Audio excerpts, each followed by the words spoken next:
Rashad, why you didn't Anyways, hit me up? What's up, Rashad? Hey, Rashad. What's up, Rashad? Thank you, Rashad. brother, I love you, brother. Trump lit. What's up, Rashad? What it do, boy? Hey, Rashad. Yeah. We back to the old time, baby. What's happening, man? My name's Rashad Milligan. Hold on, let me plug this in the wall. My charger in the wall. Give me a second here. I just noticed. I looked up. I said, "It's not charging. It's not plugged into the wall." Give me a second. Oh man. Okay, first things first. This is the road to 10K subs. As you guys know, Metro Boomin's album just came out, The Futuristic Summer. Man. Okay, so I'm not gonna lie to you guys. My expectation coming into this album was extremely low. Metro just necessarily isn't my sound all the time. Like when I talk about a full project, kind of just his style. Because he's someone I just view as just mainstream. You know what I'm saying? Like he's about as mainstream as it gets with rap music, in my opinion. So, you know, that necessarily just always isn't my swag, isn't in the way I go about things and things of that sort. And then seeing the features list, you know, we saw the music video, how they were dressing. We saw like some of the features with J Money and Bankroll Knee and Rich Kids and Travis Porter and Shop Boys. So I'm like, okay.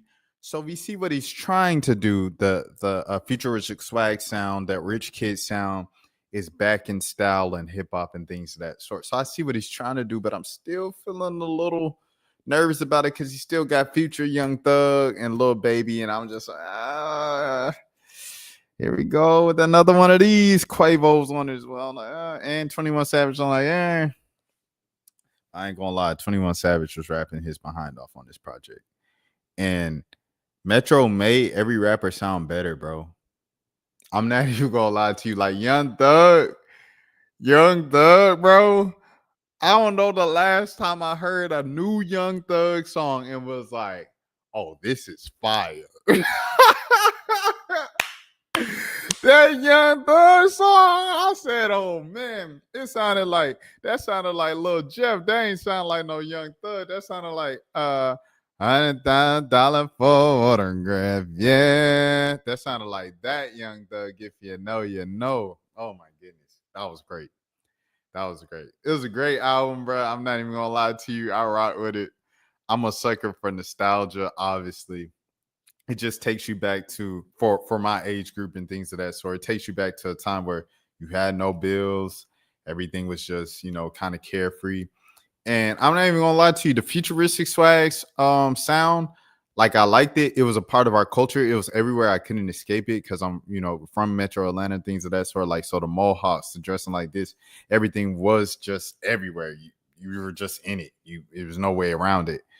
I didn't love all of it as it was going on. You know, Mo loved it as it was going on. Yeah, he loved all of it. But, you know, I had an appreciation for it more and more the older I got. And to see it kind of come back like how it has, it's just been sensational to see. I'm glad that all those guys who kind of set the standard and kind of set the plane for the next generation and the next generation of hip hop who were, I feel like, 10 times as more successful, especially on a mainstream level. I'm so glad that those guys are starting to get their flowers, not only their flowers, but their money from samples, from features, from just the sound coming back in style on a major mainstream level. I'm glad that they're getting the money to be able to feed their families and, you know, help everybody out for the foundations that they helped set 15 years ago. What I want to say with this is, you know, everybody's giving Playboy Carti the credit for this, for doing like Weezy and incorporating Rich Kids back into his stuff. But I want to go a little bit off the cuff. I want to say for this generation with nostalgia music, the person who actually started it, and I haven't listened to Mexico Dro's album, by the way. Shouts out to Mexico Dro. Shouts out to Tia Kareem. She dropped a new song today. I liked it. I think the person who started nostalgia rap for this particular generation was Tisa Kareem, bro. Where what was the joint? Let me update my status a couple years ago. When he did the Soldier Boy out of nowhere, because nobody was doing it.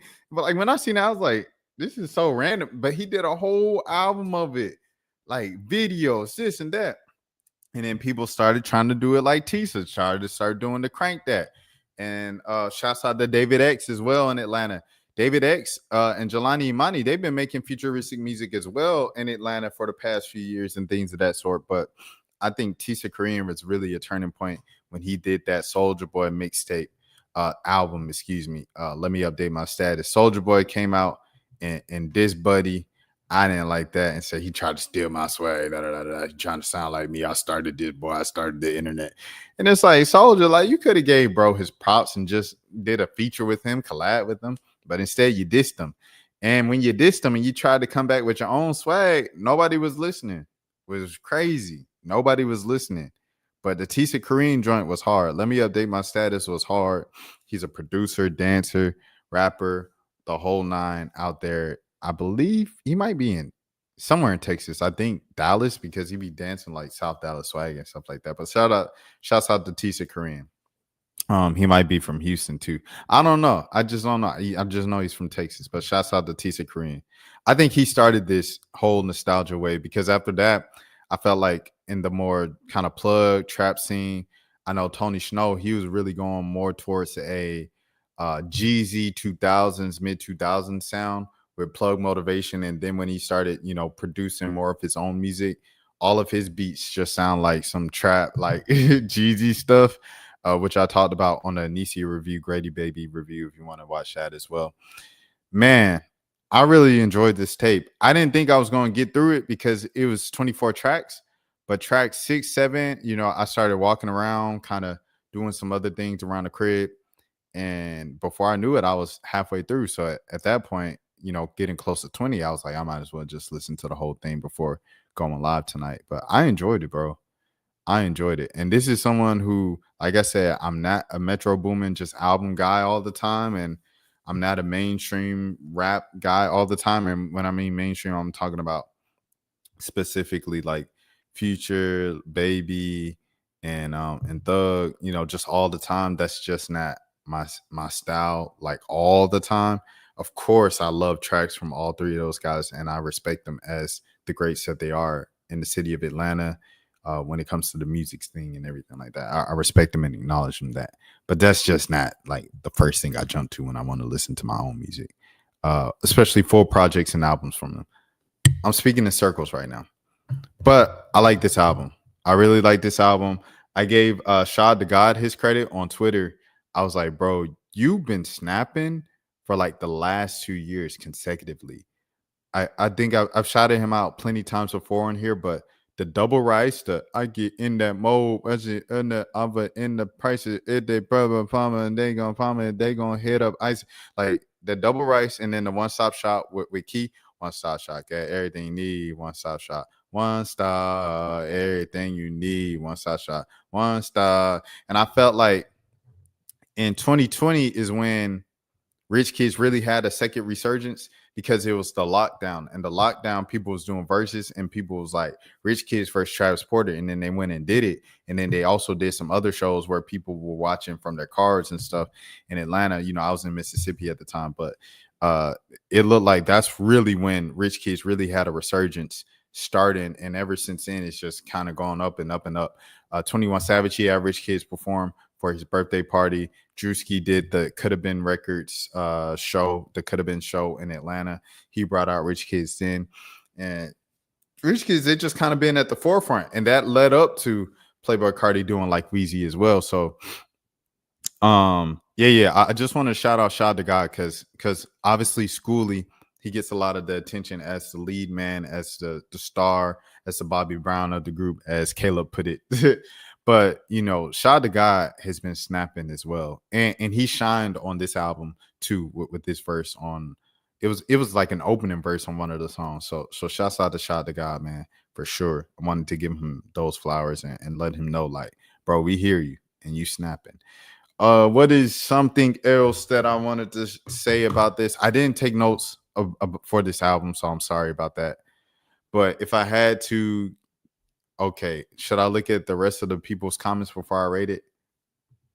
Yeah, I'll do that just so I know where to put the rating if I put words on it and stuff. Okay. First comment is from Black Mass. He said regional music is coming back. I've been saying this, bro. I've been saying this. And who do I want to say? Dare I say Michigan started this? Detroit, Michigan started this, where they were bringing the their sound, the Detroit sound. They stuck to it. They stayed down. They didn't conform. They didn't go Atlanta. They didn't go New York. They just stayed them. Then New York had the drill scene stuff that came from the UK and everything like that. So New York had that. And then on the West Coast, I know West Coast has always had their own thing. Like Shoreline Mafia was doing their thing for sure. What's some boys? The MCM backpack, one mother back. Where that cash at? I'm so anti SOB RXC, like them dudes, right? So they've been popping. Everybody that Kendrick put on the Black Panther album, right? Kendrick's been showing like kind of like just flashes of it. Like, this is West Coast, this is what I love, this is where I'm from. They always had their own thing. Nipsey was huge. Drake Yo, the Ruler was huge. Rest in peace to those two brothers and things of that sort. Dom Kennedy's always been huge. But and shouts out to La Russell right now doing this thing independently. But I think when Kendrick Lamar did Not Like Us, I think West Coast sound came back on a mainstream worldwide level of just specifically that funk, kind of bass line that comes with West Coast sound. So then Kendrick did that with Not Like Us and then GNX. And then he brought on all the West Coast artists on GNX to kind of shed light to them. Peso, AZ Chike, who just dropped a song earlier this week for his birthday. I like that song as well. Shouts out to AZ. And but yeah. So West Coast came back like that. Dallas, they've always kind of done their thing. Houston's always kind of done their thing. And then I'm trying to think. Florida, Florida has a distinct sound now. I think thanks to, well, I don't know if it's always been a sound down there, but yeah. Post, Uncle Luke and everything like that, they really have a sound now too. So Florida's doing their thing. But now Atlanta is sounding like, just straight Atlanta. Atlanta's always sounded like Atlanta, but definitely now with the going back to the futuristic swag sound and with Bunna B, the girls, when Whammy girls, Pluto and YK Nice, they've definitely like just brought back that futuristic Atlanta sound. So shouts out to everybody bringing back regional music, man. I love it. I love to see it. I love to see it in hip hop because it gives you a distinct sound of what each area is like. And I feel like each area needs cult following things. So when you go there, you can just feel how important it is. I remember I was up in Detroit one time, right, for the NFL draft last year. And I was in the Uber. And I think I was in the Uber on the way to the airport. And on the radio, the Uber driver, of course, was just playing the radio for the hip hop station. They were playing Cash Doll, like her Gangsta Grills mixtape. And I was like, you would never hear a Cash Doll Gangsta Grill mixtape cut on the radio in Atlanta. Like, that was some Detroit stuff. And I liked it because it was like, oh, I feel like I'm in Detroit. Like, Cash Doll is this big of a deal up here. Like, in Atlanta, you just hear from Cash Doll, Ice Me Out. That's it. But I'm hearing Cash Doll on the radio. And when I go out west, I remember the first time I was in LA, I heard California Love. And I know that's some old stuff, but it's just not a song that you just hear kind of casually on the radio all the time in Atlanta or in the South or stuff like that. In New Orleans and Louisiana, the bounce music is going crazy. Like I say, shouts out to 504 Icy Girl. Shouts out to Only Heaven. Shouts out to Duty Savage, keeping that bounce and that kind of like Louisiana crazy bottom baby music, everything like that. Young Boy, Kevin Gates. All of them, man, for sure. Who else I want to shout? Boosie. Who else I want? But you want to go when you go to different places. When you go to Oakland, you want to hear some music that sounds like the Bay, like that bounce, that E40 and everything like that. That La Russell, that Mac Dre. What's his dance called? The Thizzle, whatever it's called, dance and stuff music. All right. Anyways. Next comment. This man made me mad with this, bro. Metro really heard like Weezy once and said, let me do a whole album of this. You had to be there. You just had to be there. And you have to understand with these posts, a lot of kids are young, and some kids who post about the culture and the genre of rap music and hip hop all the time don't necessarily know the history and just hip hop period. Like they know their new favorite artists, and anything beforehand they like, oh, that's unk music, that's old, they dismiss it, they throw it away. This futuristic swag, rich kids, all that era and stuff like that. Shouts out to my boy Cap G as well. Shouts out to Cap G. Shouts out to the dude who made Hit It in My Whip, Make It Nasty, Eat Bad. But anyway. Oh, that my song. Shouts out to all those people. Like that laid the foundations of what SoundCloud rap was in 15, 16. And those guys been running it ever since 21, Yachty, Cardi, et cetera, et cetera. Woo. You Sound Slow, man. It's basically a classic Atlanta trap album. He said, oh, this Twitter stuff serious when it's not even on his birthday. Dude is taking a break. My birthday already ended, bro. It's August now. I switched to the Gang album. See, like, how you know I'm white? Ah! All right. I ain't gonna get into it, but yeah, like people just don't be known, bro. And they expose themselves every single time. But people be young, but people also don't be of the culture. A lot of y'all real hip hop accounts are really showing y'all don't know knowledge on this thing we call hip hop. That thread I had a week ago is aging incredibly well, like fine wine. Ain't post none of this new music that's been out all year, just propagandas. They wanted a traditional Metro production and features so they could complain that rap is dying. I like this, bro. I ain't gonna lie. The Ghost drop, I seen he did I saw he did a snippet, and I really like Ghostface, his snippet. I don't know if he's dropped yet. Raekwon dropped a new album last week. Shouts out to Wu-Tang. They just did their final tour. They did an arena tour. It was like a couple weeks ago. They wanted me to shout them out and stuff, like the team. They invited me out in Atlanta, but I don't live in Atlanta anymore, so I wasn't able to go.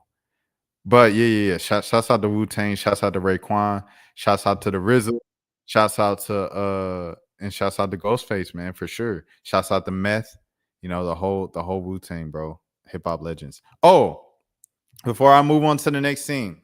Okay, here we go. Official rating, or just initial after listening to it 5 minutes ago. Rating of Metro Boomin's A Futuristic Summer. I got to give it a 9 out of 10, bro. I got to give it a 9 out of 10, man. I got to give it a 9 out of 10. I love it. Beautifully executed with the amount of like artists. It's not easy doing a compilation album, and I just love it. I love the idea. I like the execution. And he even made, like I said, once again, he even made Young Thug sound good, bro. I wish K Camp could have been on this album. I wish K Camp could have been a call, invite, something. I wish K Camp could have been on the album. I wish Gunna could have got whatever. I wish we could have got a little more into the underground with Anicia, Tony Snow, or even going underground. Jelani Imani, David the Tragic, David X, the guys who have been doing this futuristic swag thing on the underground and things of that sort, or a Suave. But I know Jermaine Dupri has Suave on his joint. I don't know if Suave is going to make the album, but I hope he does. And salute to Jermaine Dupri for tapping in with Suave and the underground and things of that sort in Atlanta. Really being tapped in with Atlanta. So A Futuristic Summer, Jermaine Dupri's Magic City documentary, what do you call it? Soundtrack. Both should be good things for Atlanta.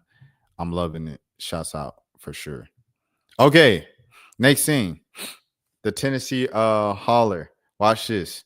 This project and airport are in my district. Governor Bill Lee has Representative Justin Jones blocked from entering an event announcing a state-sanctioned private Tesla tunnel from Nashville Airport Elon Musk will control.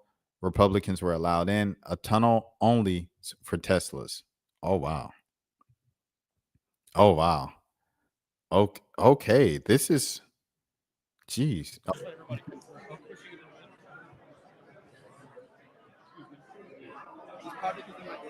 In this airport, we are my district. I understand. I'm here to get information from Casey Sellers, the governor's comms person. Okay. And that's who I might call to let know I was coming. Okay. What is your name, sir? Hey, I'm Nathan Butcher. What is your role? So I work with Altitude Ventures. Is this a part of the state of Tennessee? I understand what you're saying. It is definitely. Can you hold on for just 1 second? I'm here in my oversight capacity. I know. I understand. So I was elected to represent the people, 75,000 people who live on Murfreesboro Pike, who live around the airport. I'm responsible for the list, and I'm just trying to be respectful to my role. That's all. I'm not trying to be disrespectful to you. As a representative of this district, are you saying that I cannot go to this event? No, I'm not saying it has to do with you being a representative. I'm just saying I just need to check the list and make sure. Yeah. Even if you in a Benz, you still look in a and telling you and it all falls down. Being rude, I want you to. I know who you are, and I respect you. I've talked to you before. We've met. I have not met you, sir. Tell me your last name. This is a representative. I don't know you. This is one of the state senators who does not live in this district. So if you allow somebody from Knoxville to come and not a representative of Nashville, who this airport is in my district, and that is. I hear what you're saying.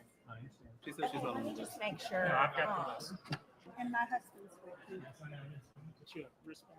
Okay, thank you. Thank you. Just, excuse me, sir. I'm a lawmaker just like this lawmaker here. This is a private event. Sir, this is my district. And if we allow us, this is a private event. this is about a public partnership. Murfreesboro Pike is in my district. This airport's in my district. Sir, this is a private event. I cannot let you through.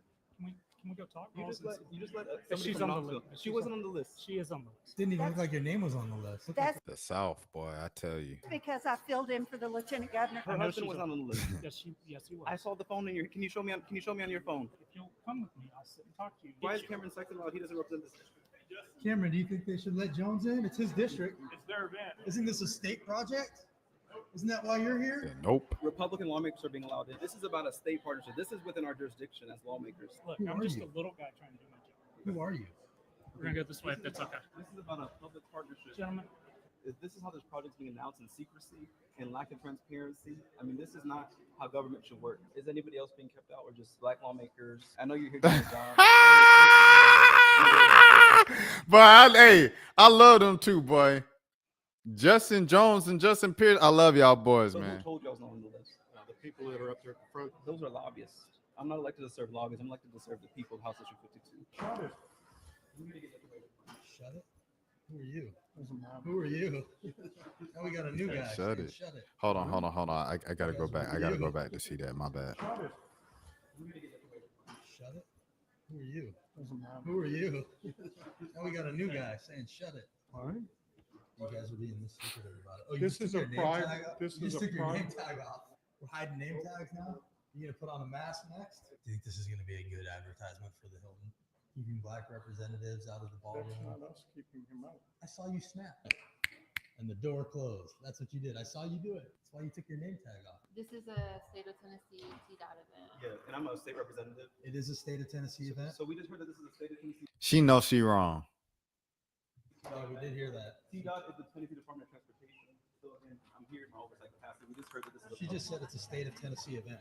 So you're keeping a state representative out of a state of Tennessee event? This is not a state. Wait, This is she a just said it was. She. But we were just told this is a state of Tennessee event from the airport authority. She said I have it on camera. So now we have proof. So now we have a basis to enter in our oversight capacity as a lawmaker for this district, where this airport is and where this project's going to be This is a- constructed. So this is a problem. Who are you with? I'm literally a volunteer Who are trying to you help. with? I'm just helping for the day. Literally, Who are you helping? I work for the registration table. That's You're it. not here for fun. Yes, I am. Or we were just coming to listen. This has become a bigger issue. You just let us, like every other lawmaker, is allowed to go in there. Who's Republican, who's white. That's nothing to do with it. It bro. does. I love it. I love it. Senator Massey was not on the list because she's white and because she's a Republican lawmaker. This is the treatment that you are complicit in, sir. But it's okay. You're doing your job. I'm doing my job. So we can just listen again.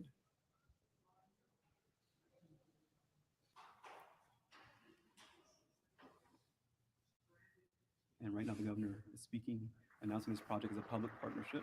A lot of my constituents have questions. how this underground tunnel will impact them. And so I'm just curious to see if this project will have any way to support working people who are commuting from Antioch to downtown to be our school bus drivers, our cafeteria workers, our hotel workers. That's who our public transit should benefit, not just the wealthy and well-connected, not just tourists. I've never been told as a state lawmaker that I cannot go to a state announced event. You know what it is, Flip. Other lawmakers were allowed to attend. Have you ever had to keep lawmakers out before? I have not. Okay. I know you're doing your job. Who's hosting it? The state. The state? We all heard it. This is supposed to benefit the everyday people of Tennessee. Where are they? Why were they not allowed in? And why were only certain media allowed in? Why were only certain lawmakers allowed in? Because this is not about the public good. This is about the corporate good, lining the pockets of billionaires like Elon Musk, who is a danger to all of us in our democracy right now.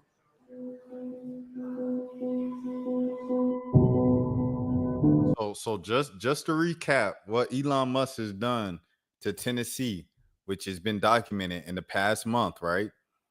Okay, the Grok, AI headquarters and things of that sort, which emits a lot of gas and fossil fuels and everything like that up into the atmosphere and the air, which causes the people in a particular majority Black area of South Memphis asthma, lung issues, lung cancer, and it's killing the people of South Memphis for the sake of his AI project, his thing that he wants to do for Twitter.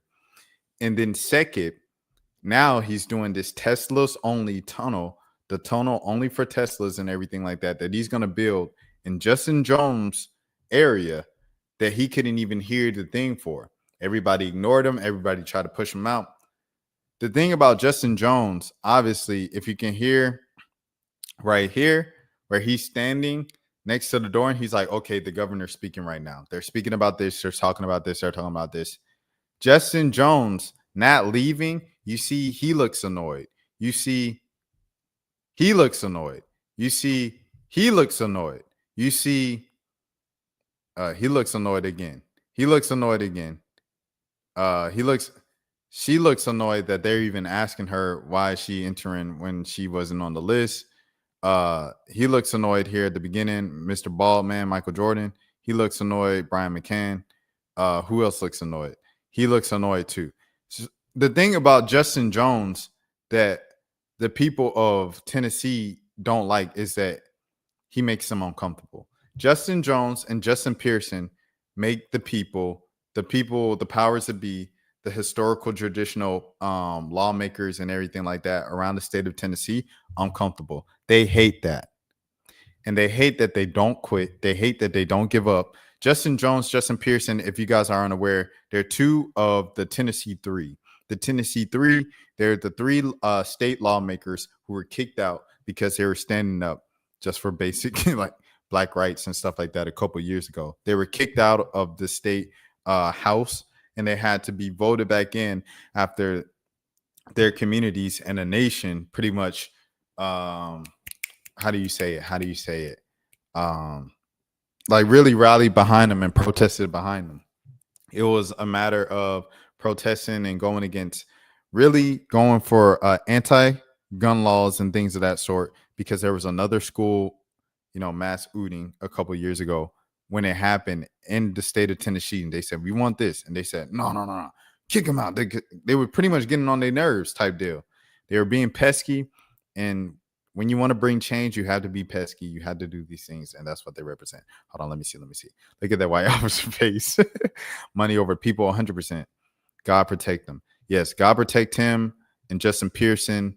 You see Justin Pearson, he snapped the one time that the guy was speaking about him a few months ago. I reacted to that as well on the channel because he was talking about him and he said, my brother just passed.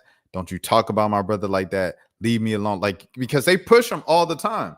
They push both of them all the time, Justin Pearson and Justin Jones all the time. And so for them to be standing on all 10 and still trying to serve the people of Tennessee, I don't know. I salute them. God, y'all boys, y'all keep doing what y'all doing. I was reading Flip's comment and speaking at the same time. I was about to say God, but y'all young boys, y'all keep doing what y'all doing. And as Flip says, God, please protect both of them. I'm rocking with y'all. Y'all know y'all got support over here on this side. It's not an easy thing to do in the South, bro. The South is still the South. Tennessee, Mississippi, Louisiana, like it's still the South at the end of the day. Georgia, I don't care how many black people you see in the major black cities and things of that sort. These are still very, very southern states. If you know, you know. Okay, next. Hard pivot to some to some more I guess lighthearted things of that sort. Gilbert Arenas is back on live stream, and he just responded to Kwame Brown tonight. Man, you see, I gotta surround myself. I'm out on the block. I'm out. They can't hold me down. Huh? Hey, Kwame, what did you say? Roxanne, turn on the red light. Roxanne, turn on the red light. Yeah. Kwame, I see. Hey, boy, you on fire, boy. This man got the police lights on his chair. Everything that Gilbert Arenas has done since he bailed himself out, or they bailed him out, the 5K that he needed to get out because it was 50K. Everything he's done has said, I am about to tell. I'm about to snitch. Everything he's done is pointing to, I am about to snitch. Hey, y'all said, boy, the boy on fire over there, man. That boy get all his views off another person. So they go, Roxanne, turn on the red light. So you can't entertain, huh? Hey, man, I'm happy to get your page back popping, man, because I just heard you just lost another one. Another one? Oh, come on, man. You gotta know how to maneuver. You know how to get. You can't even get out of YouTube jail. I got out of real jail before you got out of YouTube jail. All you gotta do is hit a button. So what Gil did, what he did. Gil was allegedly involved in some high stake gambling at his crib with some what they call like Israeli like mobsters.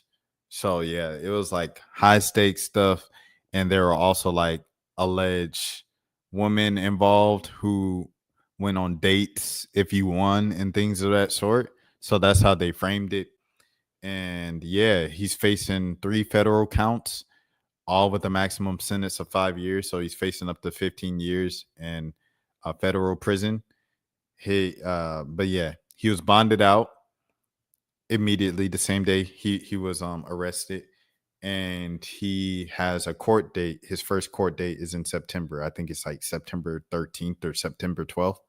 So yeah, when he got out, when he walked down the stairs, he said, I had nothing to do with the gambling. I had nothing to do with that entire operation. I just rented the house. So they were doing all the stuff in his house, and since it was his property, he was arrested too. At least that's the way that Gilbert is saying it. Now, is he telling the truth? Only time will tell. We'll see, I guess, in the trial. But yeah. Oh yeah. Okay. So why is he responding to Kwame? Because you might not know that if you didn't know this. So this is what happened. Man, you can't just hang with anyone. 100%. So Kwame, because you know Shannon Sharpe got fired from ESPN. They just announced it yesterday. After the whole OnlyFans girl settlement, OF girl settlement. I don't know what's on TOS on YouTube. So, you know, this man Kwame, he was on YouTube Live. He was celebrating. He said, "Hey, this is a happy day for me." He said, "I got 2 for the price of 1, 2 BANs for the price of 1, Gilbert Arenas and Shannon Sharpe." And he was just talking about Gilbert and Shannon the whole time. He said, "Gilbert, I knew you was stupid ever since the NBA rookie orientation. They say what you want to be, and you said a pimp. I knew you was stupid, but now you done proved it. I appreciate you for proving me right." And he was going crazy on Gilbert Arenas, bro. He said, "F Gilbert Arenas." He said, "Arenas done talked about my whole family. He done talked about me like a dog. He done called me a bus. He called me a broke bus. I'm just a broke bus. Don't listen to me." Kwame was going in for like an hour consecutively on Gilbert Arenas.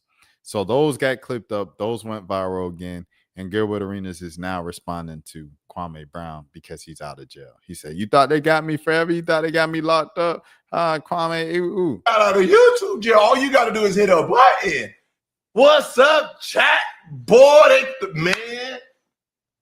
I'm not going to lie. They had the house around it. They had the house around it. I was like, damn, 40 people. But it's a big crib. So I mean, I know they needed a lot of people because it was a lot. You know what I mean? It's a big house, so they had to surround the building. You feel me? But I'm back. This man Gilbert Arenas, bro. I hope he ain't celebrating too early though. You still got court in a month, bro. But hey, I guess any freedom you appreciate it. Speaking of Shannon Sharpe, this man is facing a $20 million lawsuit now, fresh off of his ESPN firing. $20 million after allegedly spreading false claims about a woman's viral moment with Usher. Jamila Tillman, a global director for the Harold Washington Cultural Center, says she appeared on national media to correct the record, but she also alleges that the defendants continue to spread rumors. She also claims a false narrative caused significant harm to her character and led to emotional distress. That's the woman, remember, where she was like Usher dropped the cherries in her mouth and she was like she was going kind of OD with it, and it went viral and things of that sort. What he settled with the skanking, but that's what he get though. People warned Shay about them young girls, Monique and Cat Williams. It is what it is. People gonna do what they do. Another lawsuit, yeah, they gonna enforce pockets. My thing with this one, off top, I don't know legally what's going to happen because the legal system might find the technicalities to help her come to some type of settlement, some type of agreement. Me personally, I'm looking at this like, get out of here, girl. I mean, get out of here, Miss Lady, because it's like, and I got to be careful. I got to be careful now. First of all content creators, you got to be careful of what you say. All people who commentate on anything, you have to be careful what you say because this can happen to you at any moment. You talk every single day, you bound to say something out of pocket. And if you say something out of pocket of the person that sees it, says you said something out of pocket about them, they can get you for defamation, especially if it's a lie. So be careful with what you say. Be careful. I'm going to let y'all know right now. If I ever say anything about you on this channel up to this point, I ain't got no 20 mil for you. I'm sorry, little twin. I ain't got no 20 mil for you. So you might as well just, hey, we keep it at an apology. I apologize on the channel. I'll take down the video expeditiously and we'll leave it at that. But yeah. My thing with this is like, if you're suing for emotional distress, right? My thing is the emotional distress should be like the distress you caused me affected my work and the way that my business and things of that sort for me to get my money, right? I would have made some money that I missed out on the emotional distress you caused me. Ain't no work she was doing was going to be no dang 20 million. The Harold Washington Cultural Center was not going to pay you no dang $20 million. So that's why I'm like, get out of here. That's me personally. That's my personal opinion, everything like that. How much did Shay lose over that young girl? I think she was suing for 50, and I think they settled for like 25. I believe they settled for, but hold on now. Because Shannon being charged for the exact same thing. Hold on. What was the settlement? Settlement amount. Let me see.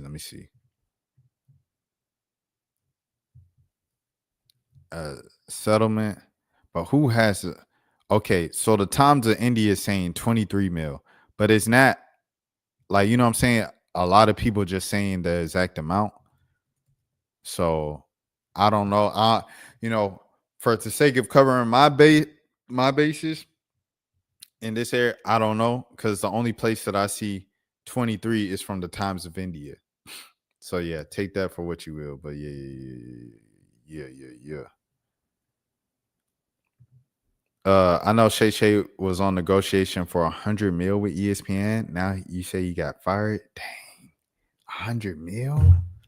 He lost 100 mil, and then another 20 for the settlement, and now somebody else want another 20. Those little red pills seem to be expensive. Man, what? Jeez Louise. A daily vitamin to be Nathan Snell, not a Gilbert Arenas. Man, what's happening, Big Nate? But bro, this is crazy, dog. DMV, them your people. That's a DC legend, Gilbert Arenas. But yeah, I want to see this right here. Is he speaking right here? Or is this just a video? It's just a video of after feeding the cherry toy. So I think Shannon said like, oh, she lost her marriage over this, and she said, I was never married. I'm not married. I'm single, and you kind of ruined my life over this. Now, all of those things could be true. 20 million though, you wasn't about to make no dang 20 million. He's not my people. It's the same guy who brought the allegedly to the locker room. Yeah. Gilbert definitely has a track record. I'm putting this on mute because it's copyright for sure. All right. So yeah. This is also a good reminder to, even if you commentate on stuff, you got to know like the boundaries. Okay. It's time for me to mind my business. It's time for me to mind my business, man. Sometimes you just have to have a good gauge of that type of stuff. And I know sometimes I need to mind my business. All right. Shout out to Nabias. Nabias said this. Oh, Gino, she did it. You seen the clip? You seen the clip flip? Nabias said Shannon repeated a rumor that ended up not being true. The woman didn't lose her husband because she wasn't married. If she can prove material harm came to her based on Shannon engaging in the muck, then she's got a case. Be careful what you say on these platforms. 100%, man. She has no legs because she can't prove that he caused material harm. That's facts.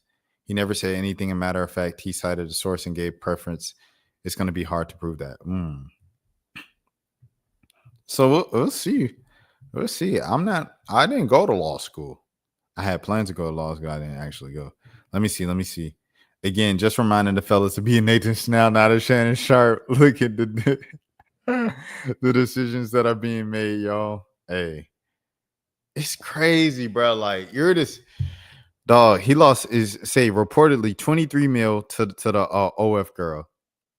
A potential $100 million extension type thing with ESPN. Because how much he signed with ESPN? I think he signed for like 50 originally with ESPN, right? Shannon Sharpe, ESPN contract. Let me see. He was close. He was closer 100 million. But was it 100 mil with ESPN? See, this one was, he was closing in on 100 mil. So I think that was independent of ESPN. But what was the ESPN deal? Oh my gosh, dog. 100 mil. And they didn't have the disclosure of here. They expanded it. This was last year. He's been incredible asset. He first joined in 2023. I didn't know he's been with ESPN that long. I thought time be flying, don't it? I knew Shay was going downhill after the phone mishap. Oh, yeah. And people were thinking that was like fake just to prove that he wasn't, But hey, those are rumors. Hey, he proved it not to be true. Hey, whatever you say, Shannon, I believe you. Yes, sir. Please do not. I do not. No, I ain't got it, twin. I ain't got it, little twin. I don't even have 10,000 subscribers on this channel. I ain't got it, twin. But, the rumors and people have their theories of why that happened and things of that sort. But, man, 23 mil reportedly from the OF girl. You miss out on a closing for $100 million podcast deal. You miss out on the check that you was getting a couple more mil from ESPN just to show up on First Take. He only had to show up the First Take with 1 to 3 times a week during football season. Okay, so you lose that check, and now you might lose another check with this lawsuit. So let's just say hypothetically, this is all hypothetical. He paid 23 to the OF girl. Then he's going to have to pay 20 to this girl. That's 43 million. Then say you missed out on a $100 million podcast deal, 143 million. And then say you were getting 50 million from ESPN. That's $193 million that you missed out on, bruh. Nearly $200 million from your actions, reportedly. Crazy. Monique and Cat Williams weren't wrong. Flip just said that. Nate, a couple minutes ago. OMG lost his sweet job. All he had to do, he was nothing like Stephen A. You know, Stephen A. got to show up on all the shows. He got to be on every day. He only get 2 weeks of vacation the whole year. Well, you know, speaking of hypothetical, these are not facts. These are not facts of how many actual days he gets. I got to be careful now because this girl's suing for $20 million. But anyways, where we going? He just had to be on First Take like once or 3 times a week. He didn't even have to be on 5 days a week. So yeah, at least when he first signed on, that's what the deal was. Anyways, we're gonna move on, man. Candace Owens, speaking of people in trouble for what they say on their media platforms, Candace Owens is here. That makes Max Kellerman look more justifiable in what happened to him. Yeah, Max just got fired because Stephen A. was like, we just ain't vibe. I'm like, oh, okay. All right. Power to the people, brother. Candace Owens is in some real trouble legally. This is another person who is being sued for what she said on our platform. Candace Owens is in real trouble. It's from Will Summer of the Bulwark. Since leaving the Daily Wire in March 2024, Candace Owens has built much of her career as a right-wing media star with a bold claim that the French First Lady, Brigitte Macron, is a transgender woman committing a host of crimes and that she might be incestuous marriage to her quote-unquote son, French President Emmanuel Macron. Owens has repeatedly, almost momentarily pushed this theory, even vowing the stake of her career on this allegation. She went so far to beg the Macrons to sue her if it wasn't true, offering to pay their legal bill to do it. Oh, that's crazy. Well, the Macrons just did that. Wow. Following an 8-part podcast series Owens produced laying out her claims, the French couple sued Owens for defamation in the Delaware court last week. The Macrons weren't kidding around. Their complaint is 219 pages long, and they're represented by Claire Locke, the prominent libel firm. But Owens isn't backing down either. Since being sued, she has devoted 4 episodes of her show to re-airing her allegations against the Macrons. Is that the hill you want to die? Bro, that's crazy. Along with having, I remember she said, I'm doing this for the world. I said, bro, what? Along with having the potential that Owens will have to pay massive damages, the lawsuit is interesting for 2 reasons. The split it has is exposed in the MAGA right in between Owens and her many other compatriots, and the potential that it has to cause real headaches for Donald Trump, who has to tend to some more awkwardly complicated diplomatic relations. I recently had the displeasure of diving into Owens' allegations, and while they're a little hard to sum up, in part, her story keeps shifting. As the Macron's lawsuit notes, Owens dropped that her evidence, quote unquote, as it has been disproven. To describe it has been unhinged as it doesn't go nearly far enough. Essentially, Owens claims that Brigitte Macron is in fact her brother, Jean-Michel Trudeau, who transitioned into Brigitte in his 30s and it committed a plenty of identity fraud along the way. Owens goes on to allege that Emmanuel Macron was the victim of John Michael's grooming. She gets more outlandish from there. The Macrons, she insists, are possibly linked to a centuries-old cult called the Frankish, devoted to undermining Western civilization at every turn. Emmanuel Macron is a victim of the CIA's, oh wow, MK Ultra brainwashing. Just Google it. Perhaps Owen has said Emmanuel is Brigitte's John Michael's son. Owens also alleges that both members of the presidential couple are being blackballed by Senator Cabal, who isn't. There's a lot of evidence that Owens' claims are not true, including photographs and Brigitte Macron's birth announcement in the local newspaper. Brigitte Macron has adult children who look like her. Owens explains that away by arguing that John Michael actually had those children as a man with a woman who looks a lot like Brigitte Macron, who is not Brigitte Macron. Like I said, this is hard to sum up. As for John Michael Trudeau, he's still around. The Macron lawsuit provides pictures of him at Emmanuel Macron's presidential investitures. Sometimes they even in the same frame as his sister, meaning no single transgender macaroon could have done a quick outfit change to fool the camera, though perhaps they pulled a prestige-like trick.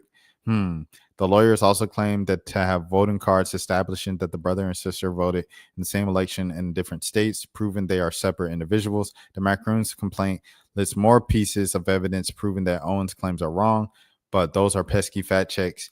The real legal problems for Owens come from a separate part of the complaint and then this post is for paid subscribers, so you got to get the rest to pay.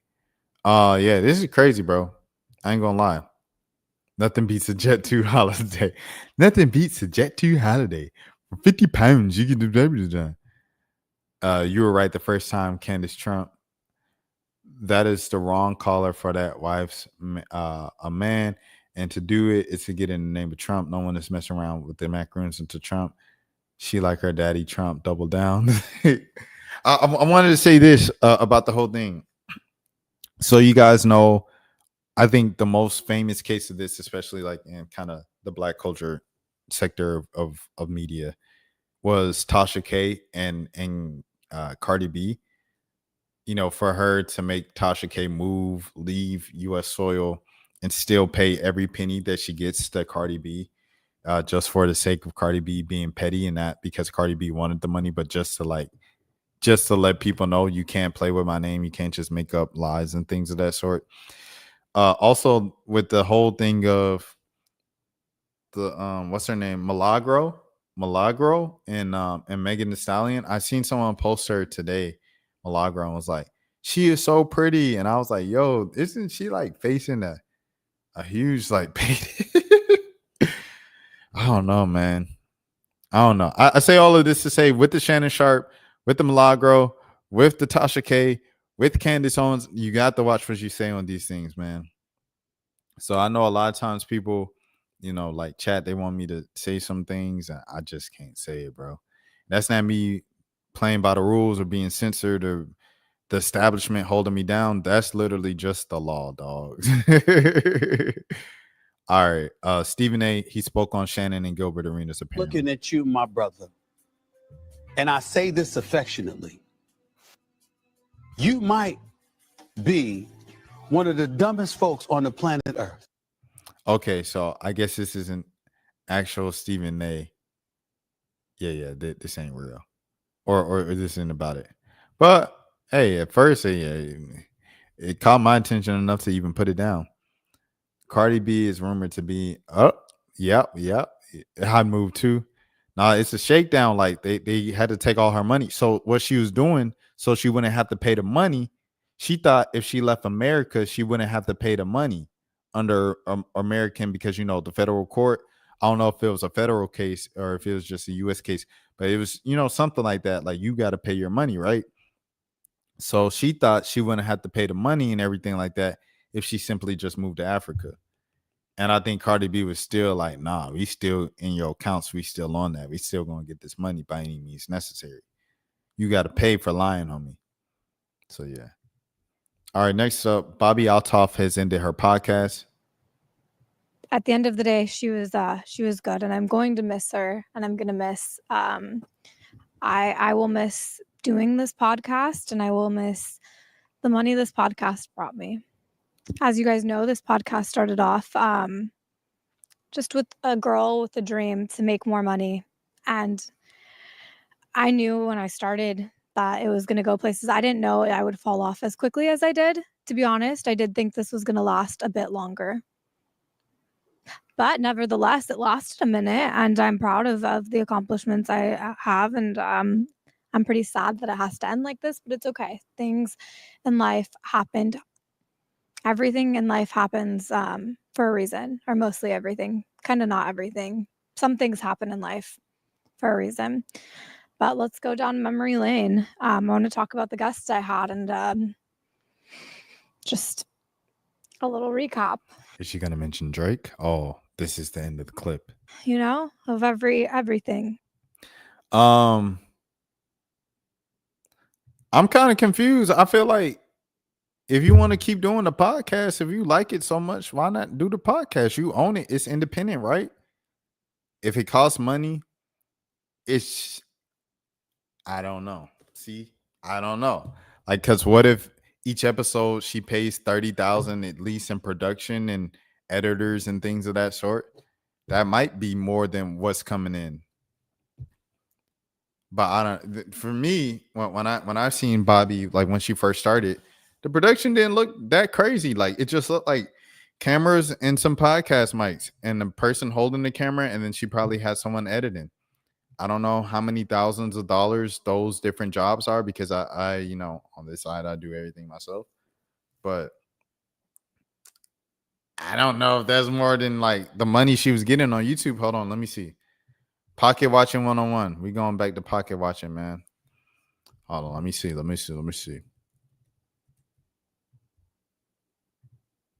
She got 1.5 million, 1.53 million followers, bro. Subscribers on here. Okay. 4 weeks ago, 280,000, 100,000, 133,000, 33K, 53K, 30K, 37,000, 170,000, 429,000 4 months ago, 42,000, 320,000, 1.7 million just 4 months ago, 1.7 million 5 months ago with Drewski. The Sukihanas get at least 400,000 each time. I don't know, man. I don't know if she's just like not making the money back. Because, okay, you have to think, all right. So she's probably renting out, right? Places like an Airbnb to interview the people. And then she's paying for a production team. And then she's paying for editors. I don't know how much that costs. I don't, just because I just not out there. If you have a social security number, you're gonna pay about Tasha K. She walking away with 1.5 million subscribers. So like, is she just gonna continue? I don't know. This is the last episode. Like, what is this? I'm gonna skip around. Ooh, yeah. Okay, let's just say I told you it stops after 2, so you're not gonna get me. So yeah, we started off. I grew up like Okay, so she's talking headlines about, and even she even did an advertise. She has I don't know, bro. I don't know if money's the reason why she stopped. I don't believe that, dog. I'm not even gonna lie to you. I don't believe it. Look at the shorts numbers. Let's look at the shorts numbers. Okay, they're in the low thousands. Okay, all right. She doesn't have many viral shorts, but still, like, I feel like she's making. Okay, if Shopify is giving you 5,000 per episode, let's just say on the low end. I'm saying on the low end, 5,000 on an episode, but she also does like SeatGeek, right? She does a couple. She has to be making 8,000 from advertisers each episode if she has multiple ads in each episode. So 8,000 plus the ad revenue from YouTube. Oh, hold on. Isn't there a metric? Creators metric. Hold on. Analytics. Hold on. YouTube. Hold on. Let me see. How much YouTuber gets paid? Let me see. Bobbi Altoff. Dang, I seen someone, they pulled up like the whole thing, and it was like, okay, according to YouTubers.me, this is her net worth. Our basic income. Oh, this is false. This is cap. I'll tell y'all that right now. I'll tell y'all that from how much I'm making. This is cap. The last 7 days, this is cap. 1.15K the last 30 days. That's cap. That's a lie. Let me see if I can find another website that talks about this stuff. I'll tell y'all right now that's a lie. She was making $300,000 a year over 12 months, and then in August 2024, she made approximately $2.9 million between deal and brand partnerships. So it wasn't money. There you have it. It wasn't money. So I don't know why she ended the podcast. If you want to keep doing the podcast, it doesn't matter like how many views you get. If you like it and you making money, like keep going. I wonder if she was trying to shake people off her that she was working with. Yeah. I've seen YouTubers with 500 mil subs, and I just can't see how. Yeah, Mr. Beast has 400. Over my dog again. I'm not even subscribed to Mr. Beast. I didn't even realize that.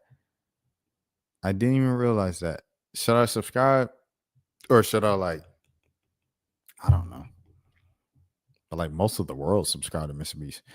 Anyways, if you like something, keep doing it.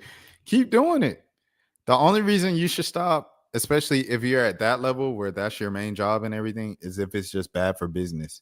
If it's just more money's coming out of it than what's coming in. But if you like it, keep doing it, bro. Do something if you do it for little to no money, man. Do it for the love if you love to do it. All right, next, Ray J. Ray J is mad at the black community. Weak, bro. Because, bro, black people don't give a fuck about no black people. Black people don't give a fuck about black people. Period. Nigga be telling niggas like what they going through and shit. And then black people be the first to start talking shit, bro. I don't give a fuck, my nigga. Like, life is good, but life could be better, nigga. That's what I'm saying to y'all niggas. Y'all not even reading between the lines. Y'all too stupid to think the niggas is really tripping off some shit when we living good, but we saying living good don't mean nothing to what really matter as far as truth and lies, nigga. Listen to what I'm saying, you stupid motherfuckers. I don't know what he just said right there. That entire sentence, that entire little, I don't know. I don't understand that thing he just said. He said the truth is the lies and read between the lies. I'm living good, but I ain't living good just because it ain't life is life, but it's all good and we living. I don't know what he just said right there. Listen to what the fuck I'm saying, nigga. I also want to say, Ray J, you are a legend. We appreciate you so much. You have been integral into so many cultural important moments throughout the time in history since the 90s. We appreciate you. We see you. We love One Wish. We love the comedic value that you bring to Hollywood and everything like that. Ray J, I want you to know that, bro. So if you run past this or someone across your team run past this, bro, I remember I was interviewing LaToya Luckett at the BET Awards. It might have been my first BET Awards 2022 on a carpet. And you dropped in, and in the middle of the interview, you just kind of like ambushed the interview and you just started talking. That was like one of the highlights of my life, dog. You know what I'm saying? Like, Ray J said something to me, bro. Like, that's how highly I think of you, bro. And I think it's important that you know how important you are. I don't want this to come across as, oh, nobody loves me. Everybody just make me the butt of the joke. Ray J, we appreciate you. We acknowledge you. We love you, bro. You a legend, and we respect you as such. I'm telling you, like, we're living too good, nigga, to be quiet, nigga. Fuck living good. We just want to be broke. And we're like, if the truth comes with brokenness, I'd rather run with the broke shit, nigga. These niggas acting like we not living life all motherfucking day, every goddamn day, 24 hours a day. We having a good time. And then when a nigga want to complain and talk about my truth, when I'm trying to protect my kids, black people want to trip. Nigga, fuck black people, nigga. What? Keeping it real, nigga. Fuck black people, nigga. Bro, it's some real niggas out here. There's some real niggas out here, and it's black people that tear black people down. Black people tear black people down, nigga, not white people. White people tear people down because that's what they used to doing. Then black people tear people down because they like it. They love it. They love tearing black people down, bro. They can't wait till a nigga fuck up. They can't wait till a nigga fuck up, bro. These niggas acting like when I'm going on my rants about truth, that I fuck my own shit up, nigga. I'm definitely chilling, nigga. Y'all got me fucked up. I'm living too good, nigga. That's what I'm saying. It's a problem. Fucking idiots. Did I just get what you call, bro, for not become a streamer like Black Kasanat? I ain't hear him say nothing about being a streamer or anything like that. Am I tripping? They playing with Ray J. He just trying to stream. He just sounded like he was just complaining. Period. I don't know. But anyways, to what Flip was saying, celebrities need to talk to a therapist, someone to outlet to. Being famous isn't. I don't think humans were made to be famous, right? So like, it's like all the humans that become famous, like a lot of them just become weird more than that, right? Because you aren't supposed to have that much public attention, and you know the way that folks look at people when they're famous, like out in public, is crazy.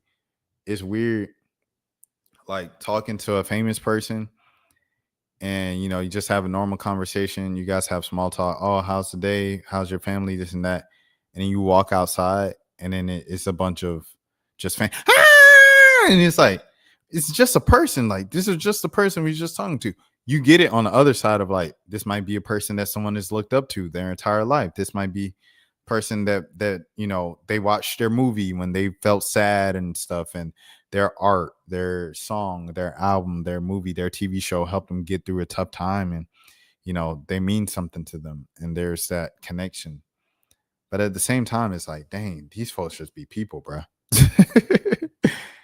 And I say all that to say, like, celebrities just have a weird experience that you can't really, like, you can't understand it unless you're in those shoes. Like, I don't think I'll ever understand a celebrity.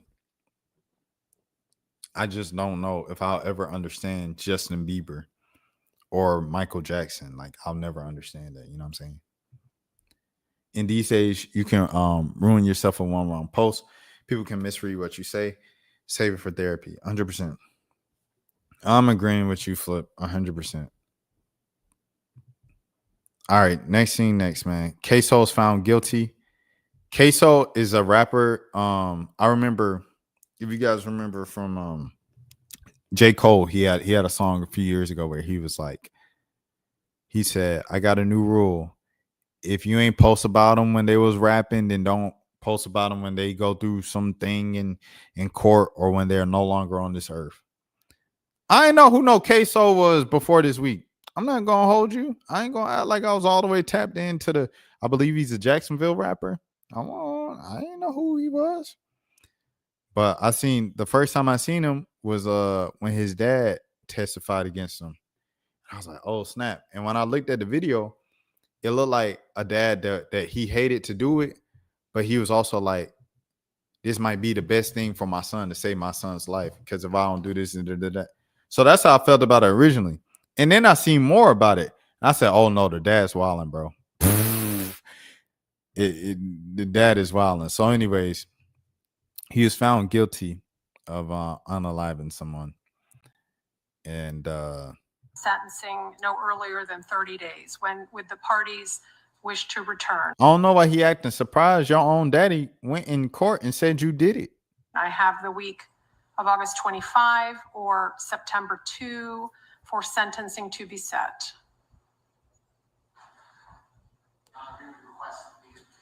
The same week as Mr. Whitaker? Okay. Are you all available to return the week of September 8th? Keep in mind, Monday would be a to be set date, and we would set the sentencing on a convenient day that week for all parties involved.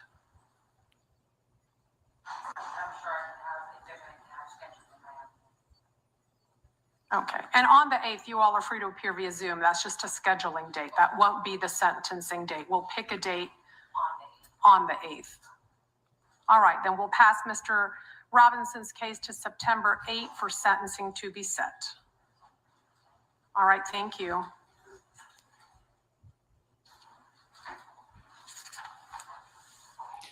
So, okay. And I have it pulled up. Come back for sentencing no earlier than 30 days. When I have it pulled up what happened. We'll get to that when we get to it. Okay, next one. He speaks out. I had all white 12 jurors, 3 white state attorneys, and a white judge in a courtroom with all white judges. On the wall, every black person that I could pick on my juror was struck by the state. I just showed up the whole world how Jacksonville, Florida is corrupt, and my lawyers proved I was innocent. God got my last say so. Heart emoji.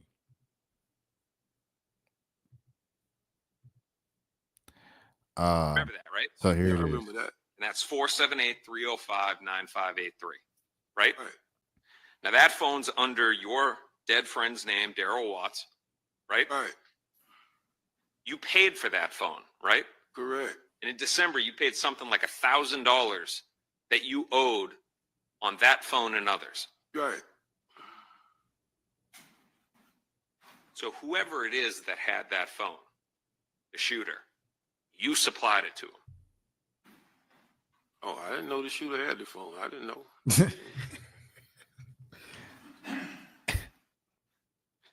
So, Daryl Watts was your best friend, right? Yeah. He was murdered. Yeah. To this day, you were not cleared as a suspect in that case. Sustained. Mr. DeCoste, just ask questions, please, that are relevant. An arrest has not been made in the murder of Daryl Watts. Sustained.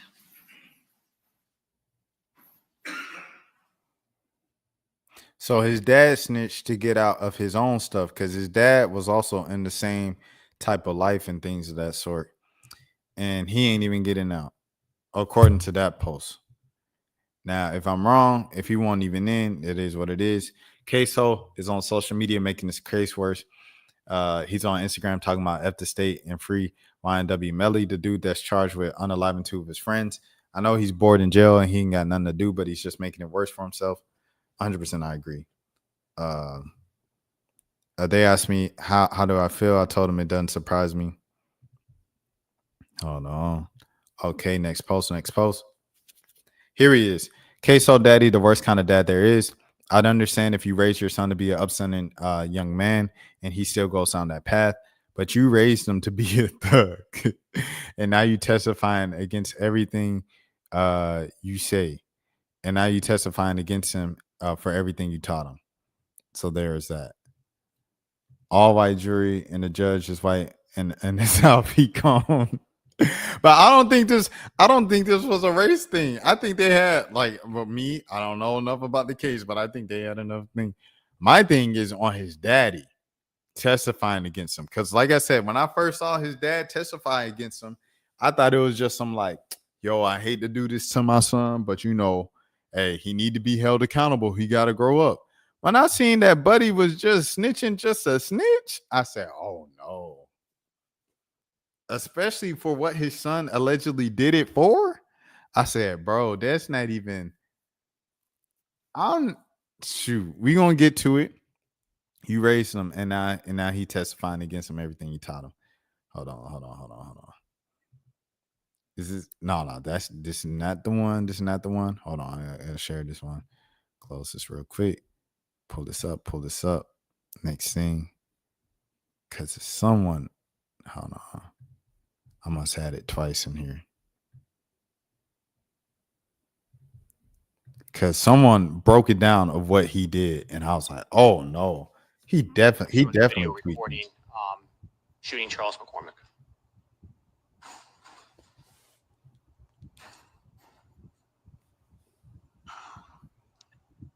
Also, What's your son's name? Hakeem.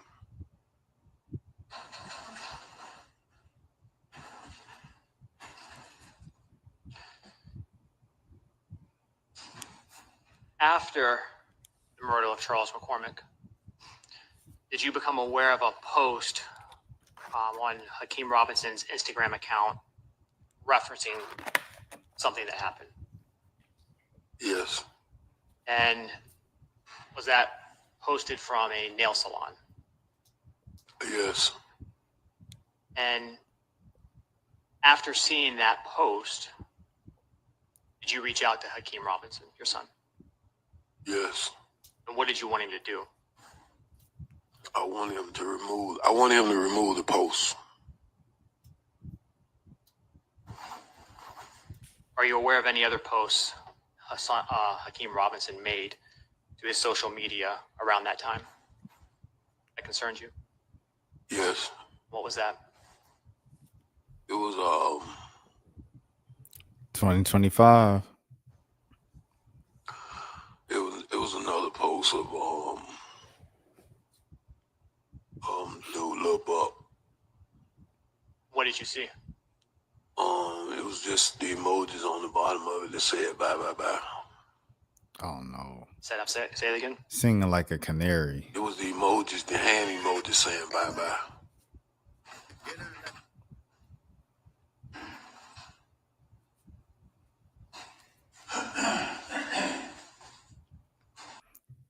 So yeah. So with that evidence, I don't think it was some white stuff. It was just kind of overwhelming evidence. And then his own daddy testified against him and said he did it.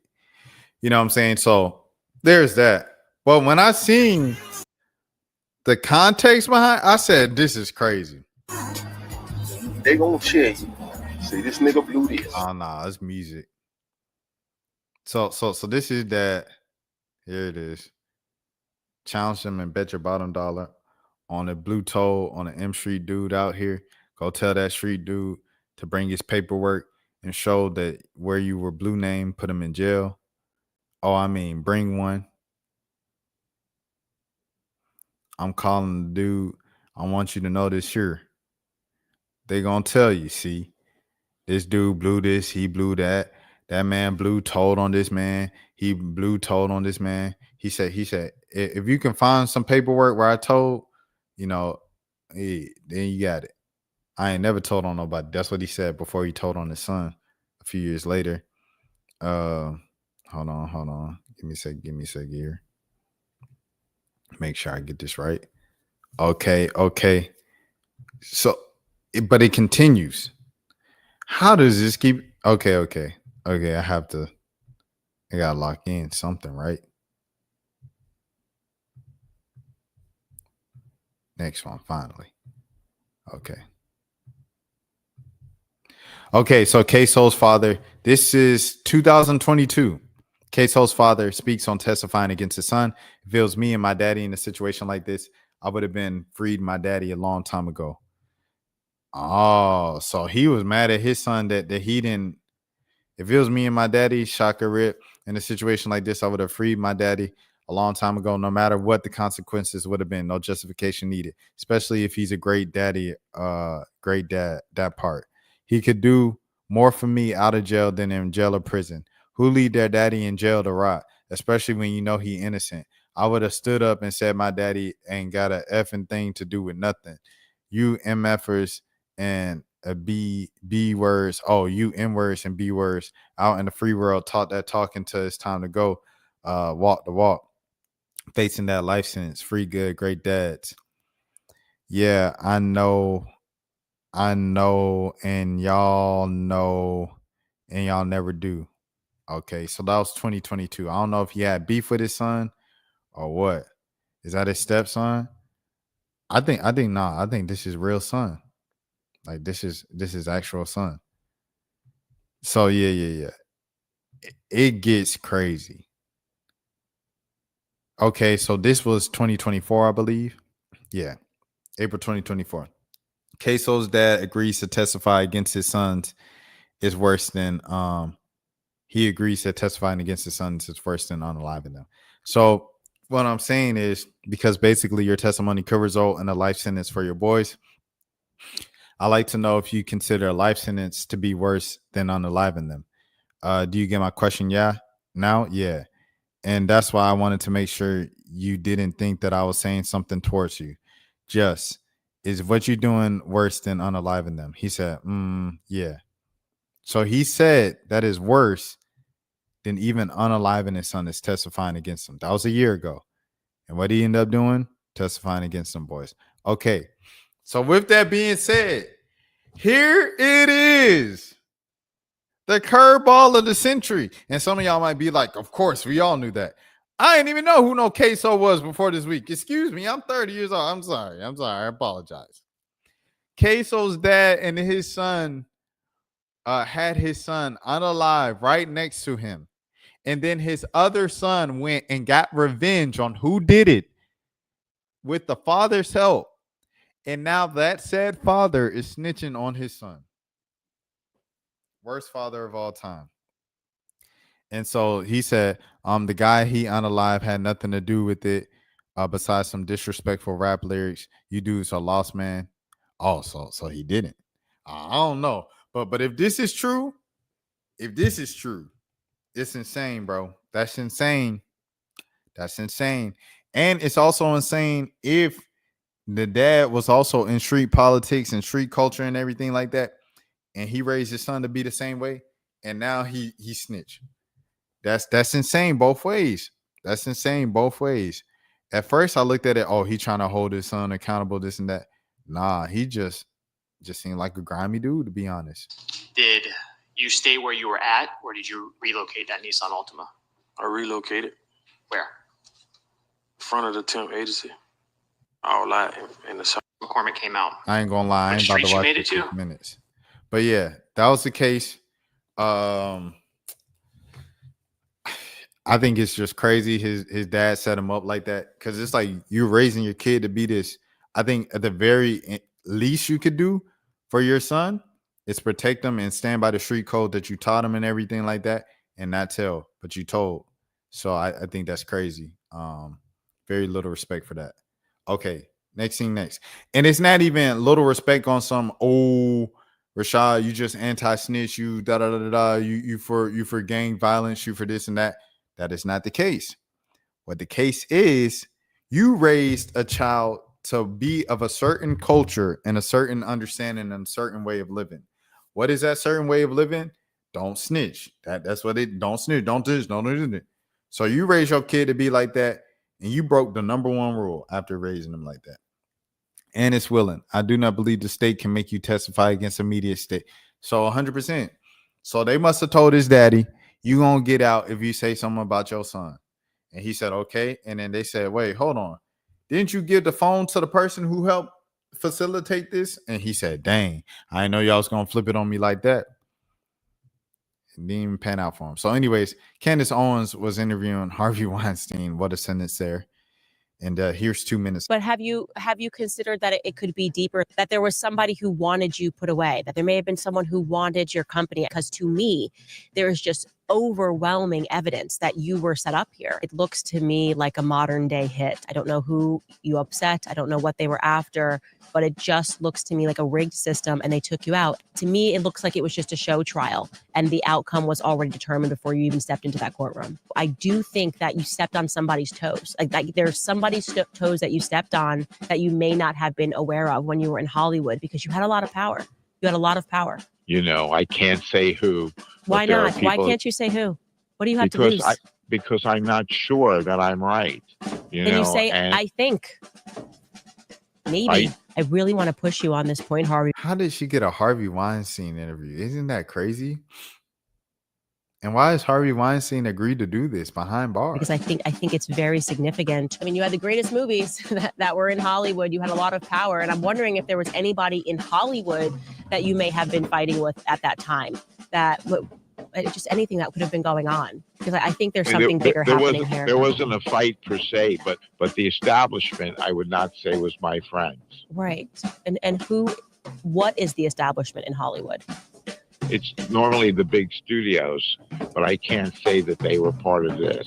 Right. No, I'm just wondering, like, who in the end, who owns all those movies now? Who owns your catalog? What happened? We sold the. I guess so. He like, I already got sentenced. What am I gonna lose? I'm gonna say the wrong thing. I already got sentenced. Catalog to a company called Be-In, you know what I mean, which is owned by the Qatari government, and we sold the other part of the library to a company called Spyglass and Lantern, which is owned by the Saudi Arabian government.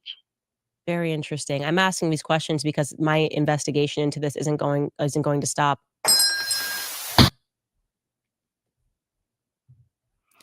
Somehow, Candace Owens got an interview with the creeper Harvey Weinstein in prison, trying to get him to say Jews on Hollywood, blah, blah, blah.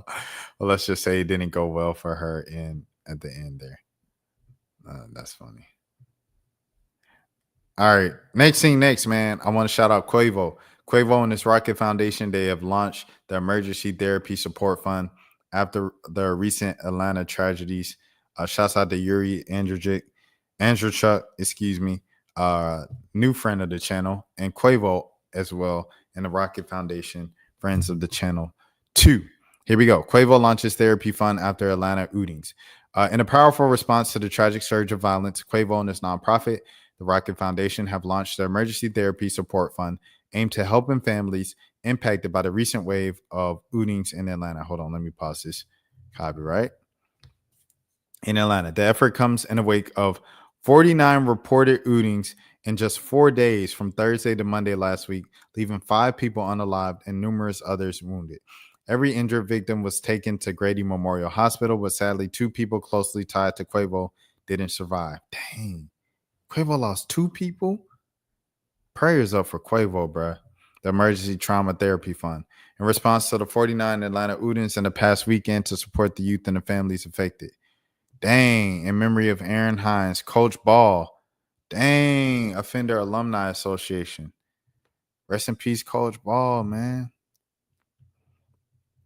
After the tragic weekend in Atlanta where 49 people were hit, including the tragic loss of Rocket Foundation's grantee leader of Offenders Alumni Association, Coach Ball, Rocket Foundation is creating an emergency trauma therapy fund for the youth and the families impacted. These resources will go directly to 2 of our Spark grantees, Mag Violence, Cure Violence, and Hope Hustlers, working directly with those impacted. Please honor the pain and the loss of those impacted by spreading the word and donating. Nothing can replace those lost, but together we can build a community healed in this trying time. Donation link is in the bio. Income, Rocket Power. Victims with deep community ties. Among those lost their lives were Aaron Hines, known as Coach Ball, a respected youth leader, and the Offenders Alumni Association, and Deshaun Johnson, an 18-year-old who once attended Quavo's Rocket Foundation youth camp. Dang. Both men were deeply involved with the community upliftment and youth outreach values that mirror the mission of the Rocket Foundation itself. The Rocket Foundation, founded by Quavo in 2022 following the tragic unaliving of his nephew and fellow Migos member Takeoff, the Rocket Foundation has centered its mission on violence prevention, mental health advocacy, and youth empowerment. Hold on. I can't see this. Can I see it? I still can't see it. The emergency. Can I exit out of here? I just won't be able to read this, I guess. Averaging mental health assistance to grieving families and trauma victims. This isn't just responding to a loss. A source close to the foundation shared. It's about breaking this. Here we go. The Emergency Therapy Support Fund is a direct continuation of the RUC, providing immediate mental health assistance to grieving families and trauma victims. This isn't a responding to loss. The source close to the foundation shared. It's about breaking the cycle of trauma too many in our community endure alone. Rocket Summit's call to action. The launch of this fund is particularly poignant to the second annual Rocket Summit that Quavo recently hosted in Atlanta, held at the College Football Hall of Fame. The event aligned with the Violence Prevention Month and brought together community leaders, advocates, survivors, and public health professionals for a day of panel discussions, workshops, and solution building. The summit underscored Quavo's commitment to mental health and trauma support, themes now materializing through this new fund. Why therapy access matters and gun violence recovery. Violence leaves more than just physical wounds. Survivors, members, and family members and entire communities often experience long-term psychological trauma that can manifest as anxiety, PTSD, depression, and more. However, mental health services remain largely inaccessible, particularly in underserved areas due to financial constraints, like a provider's social stigma. That's what makes the Emergency Therapy Support Fund so vital. By providing free or subsidized therapy sessions, it gives families a chance to begin healing in a structured and supported way. How can you help? Quavo and the Rocket Foundation are calling for the public to contribute to the Emergency Therapy Support Fund. Donations can be will go directly toward licensed therapy sessions, mental health resources, grief counseling, and other community-based healing services. Those interested in supporting can do so at the Rocket Foundation's official donation portal or by spreading awareness on social media with the hashtag Healing for Atlanta, a city in mourning and in action.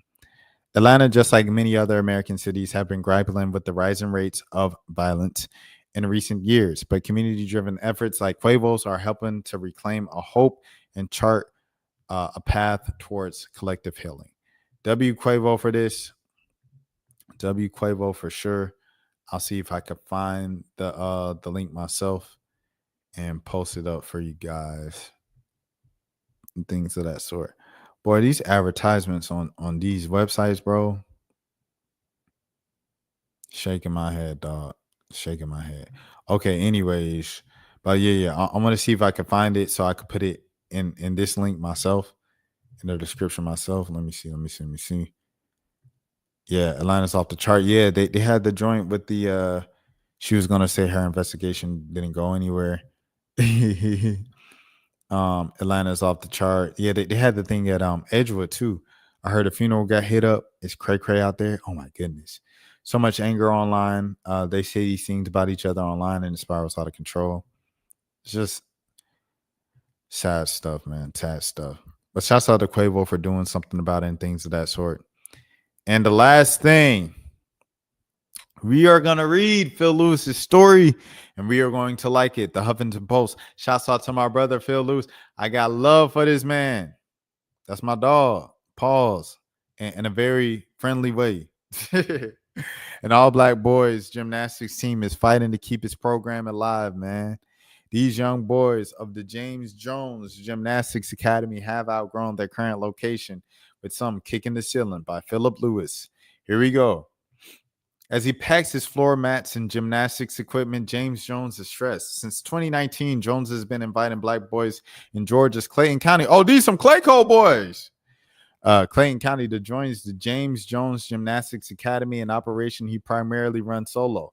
Now the gymnastics coach is searching for answers as the lease for his current Metro Atlanta gym expires this week. Some of the boys he currently trains have outgrown the current space, a former office within the shopping plaza. The ceiling is only like 13 feet high, and so when we first came here, the boys were small. These boys are now teenagers, and most of them are almost 6 feet. Jones, who also works as an attorney, says as he packs up his things, they're literally kicking the ceiling. Stringent zoning restrictions are preventing him from moving elsewhere within the county, he explains. Excuse me, sorry, y'all. For a year, I've been trying my best to relocate to another location in Clayton County because this is one of the cheaper counties for commercial real estate. Jones, who operates an all-black boys gymnastics club, says there are so many warehouses and buildings that are vacant and empty, but we can't move to any. And at this point, I'm constructively being forced to close down because I can't relocate the gym anywhere else. Despite only having been in action for nearly 6 years, the gymnastics team has become a pillar of his community. Around 600 boys and teens have participated in the academy for free or reduced rates, he says. The Clayton County Board of Commissioners honored Jones and his gymnastics teams with the proclamation during this July meeting, celebrating the team's recent victory at the Louisiana State Championships. We really want to keep this program going for the community. Keisha Blackman, whose child participates in the academy, told WSB TV, it means a lot to us. It means a lot to the community. So please help us if you can. Jones works with low-income families, which means parents aren't able to take their children to the other areas of Georgia to participate in gymnastics programs due to the cost of travel and traffic. If you go to the city of Sandy Springs, you go to Cartersville, you go to Roswell, they have fully funded gymnastic programs that are being paid for. For those of you who don't know who aren't from Atlanta, Sandy Springs, Cartersville, Roswell, those are all affluent areas, kind of really affiliated with white people, just to kind of pull the curtains back, metro areas around the city of Atlanta. And Clayton County is a south side suburb, kind of outskirt of Atlanta, and it's majority black. It's where Lotto's from, it's where 2 Chainz is from, and it's where the airport is, Clayton County. They have fully funded gymnastic programs that are paid for by the citizens through Parks and Rec programs, he says, mentioning cities and nearby counties. Jones put out a call for assistance on social media. Donations started to pour in, and even celebrities like Viola Davis and Olympic gymnast Jordan Childs are sharing the effort. Childs sent a donation of $1,000 to the program. W. Jordan Childs, bro. Oh, that's the thing that Viola Davis shared, that they were like, why can't she donate her own money? And I was like, dang, why are they like on celebrities' heads like that? But Jones says finances aren't necessarily the issue, though donations are appreciated due to the high costs associated with gymnastics. This isn't an issue about money. It's an issue about zoning. A gym supporter posted an old fundraising campaign from a competition that took place a couple months back, and people just started donating there, Jones explains. That just became the new fundraiser for us to get into a new location. And here we go. You see the boys practicing the routines. A Clayton County spokesperson said on Tuesday that the properties James proposed did not meet their zoning requirements. Warehouses, which are preferable locations due to the space and size, are largely in areas zoned for heavy industrial use, meaning that they are designed for manufacturing and disposing of junk. For example, not for sports activity. Excuse me. The county is committed to working with Coach James or any applicant to find solutions in line based on the county's zoning policies, the spokesperson said in a statement. Since his initial post on social media, however, gymnastics coach says he's feeling hopeful. Jones is currently in talks with local leaders and is heartened by the outpouring of support. He is still on a hunt for a property that will accommodate his team. Jones hopes that the support will encourage more parents to consider putting their young black boys in gymnastics.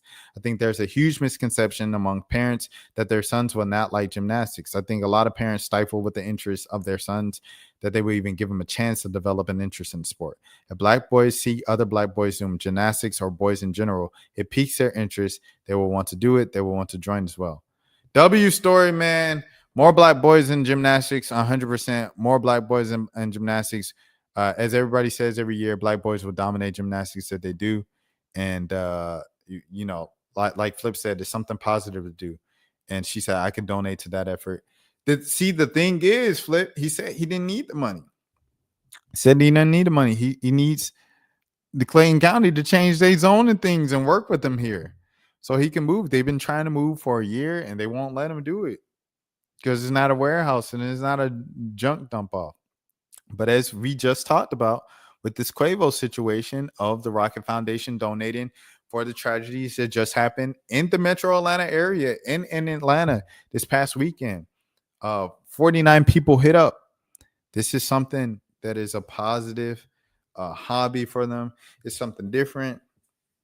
And there's nothing wrong with basketball and football, but have a different sport be the focus for black boys, and to give them, because not every black boy is going to like basketball and football.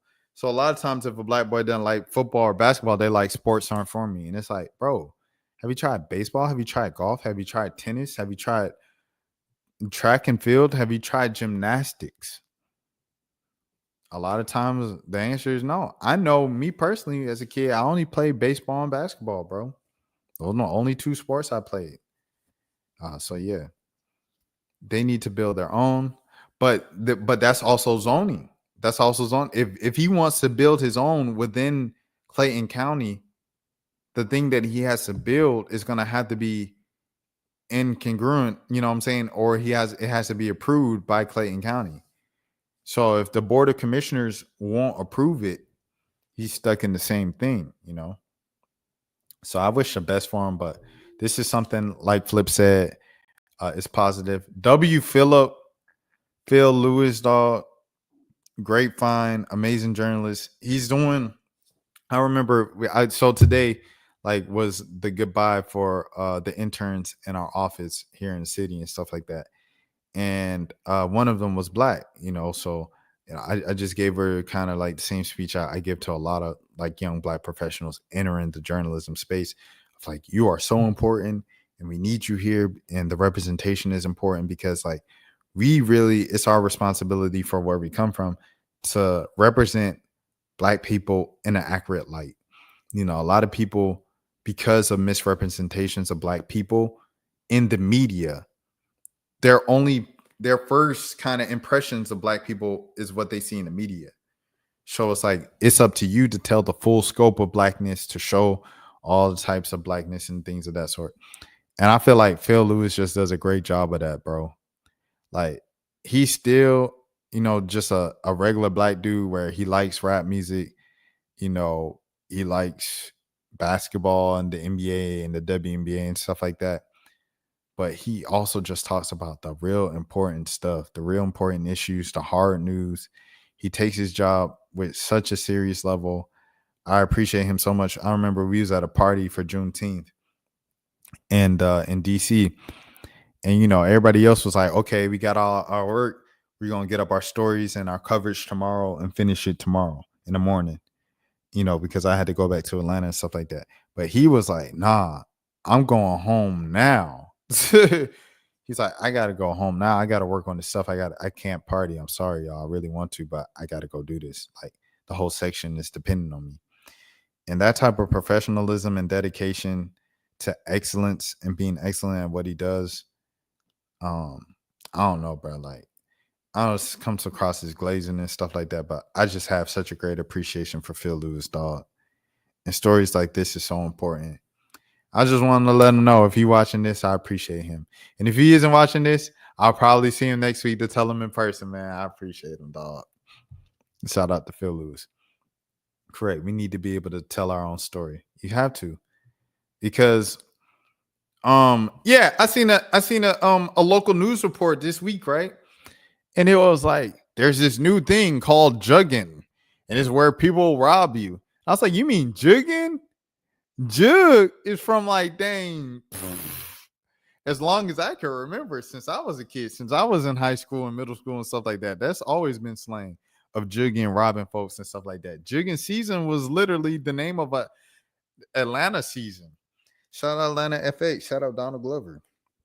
Like, jugging is not no new term, and they called it jugging. And the whole thing, they were like, yeah, some kids jug. You need representation in the newsrooms.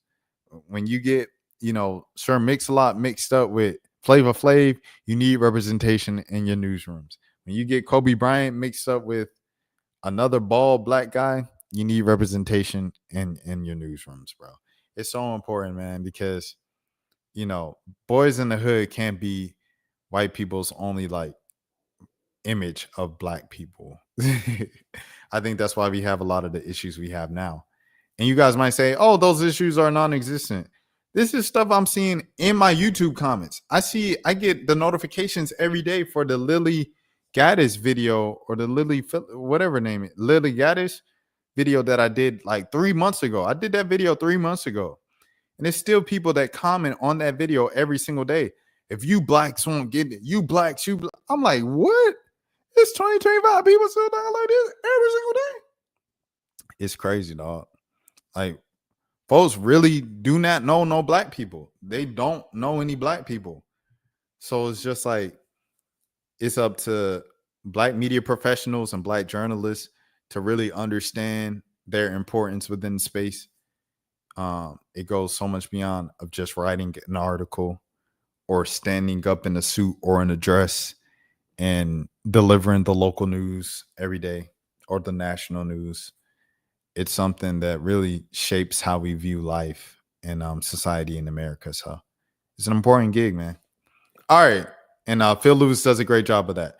With that being said, man, I'm out of here. It's late. It's 3:30 Central, 4:30 on the East Coast. I still have to wash my hair, detangle my hair, things of that sort. I'm getting a retwist this weekend, so you guys can care about that. But yeah, I appreciate Flip for holding down the chat tonight. Shout out to Nathan Snell as well, Big Nate. Y'all make sure y'all subscribe to him. He's on the road to 1K subs. My name's Rashad Milligan. I'm on the road to 10K subs. Please take care of yourselves. I'll see you tomorrow because I am live on this channel each and every single day. Until next time, you all please take care of yourself. Rashad, why you didn't hit me up? What's up, Rashad? Hey, Rashad. What's up, Rashad? Thank you, Rashad. Brother, I love you, brother. What's up, Rashad? What it do, boy? Hey, Rashad.